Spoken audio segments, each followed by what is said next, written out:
আজকে মহান স্বাধীনতার ঘোষক শহীদ রাষ্ট্রপতি জিয়াউর রহমানের মাজারে জাতীয়তাবাদী সামাজিক সাংস্কৃতিক সংগঠন জাসাস সামাজিক সাংস্কৃতিক সংগঠন জাসাস তাদের ৪৭তম প্রতিষ্ঠা বার্ষিকী উপলক্ষে এখানে শহীদ জিয়ার মাজারে তারা ফাতেহা পাঠ করেছেন, পুষ্পার্ঘ্য অর্পণ করেছেন, মোনাজাত করেছেন।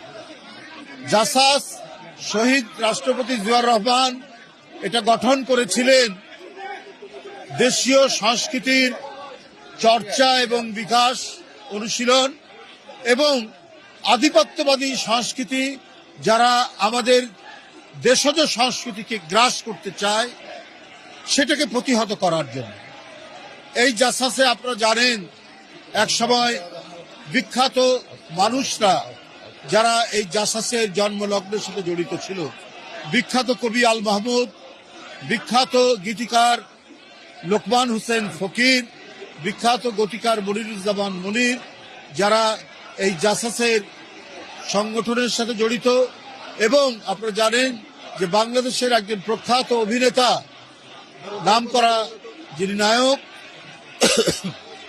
আশরাফুজ্জামান উজ্জ্বল, তিনি এখনো এই জাসাসের সাথে সম্পর্কযুক্ত। এছাড়াও অনেক বড় বড় অভিনেতা, শিল্পী, কুশলী, নাট্যকার, গীতিকার, কবি, সাহিত্যিক যারা এই জাসাসের সাথে অতীতে যুক্ত ছিলেন, মারা গেছেন, এখনো যুক্ত আছেন।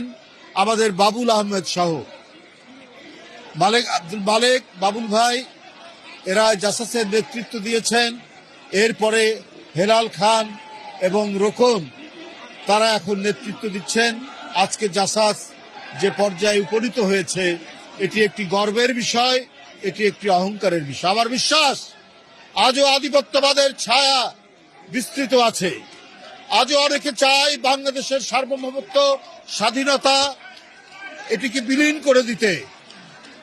আর এটাকে প্রতিহত করার জন্য যারা চেষ্টা করবে তারা হচ্ছে সাংস্কৃতিক কর্মী বাহিনী। তাদের লেখা গান, তাদের লেখা কবিতা, তাদের লেখা নাটক, তাদের লেখা সাহিত্য, তাদের লেখা উপন্যাস এটা উদ্দীপনা তৈরি করবে সারা জাতিকে। তাই বাংলাদেশি জাতি একটি অত্যন্ত শক্তিশালী জাতি। তার ইতিহাস, তার ঐতিহ্য, তার সংস্কৃতি এত মজবুত।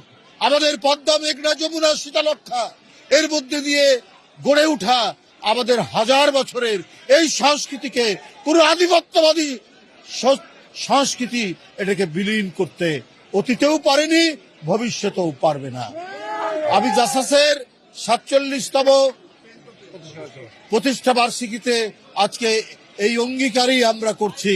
আমাদের স্বাধীনতা সার্বভৌমত্ব রক্ষার্থে আধিপত্যবাদের যে থাবা, যে বক্তব্যটি দিয়েছেন বিএনপির ভারপ্রাপ্ত চেয়ারম্যান যেদিন দেশে এসেছেন সেই দিন ২৫শে ডিসেম্বর, এই থাবা প্রতিহত করা, এই থাবার বিরুদ্ধে পাল্টা জাতীয় সংস্কৃতি গড়ে তোলে এবং যেটি আন্তর্জাতিকভাবে অভিনন্দিত হবে, আন্তর্জাতিকভাবে সুনাম হবে, সেই আমাদের সাংস্কৃতিক ব্যক্তিত্ব গড়ে তুলবে জাতীয়তাবাদী সামাজিক সাংস্কৃতিক সংগঠন।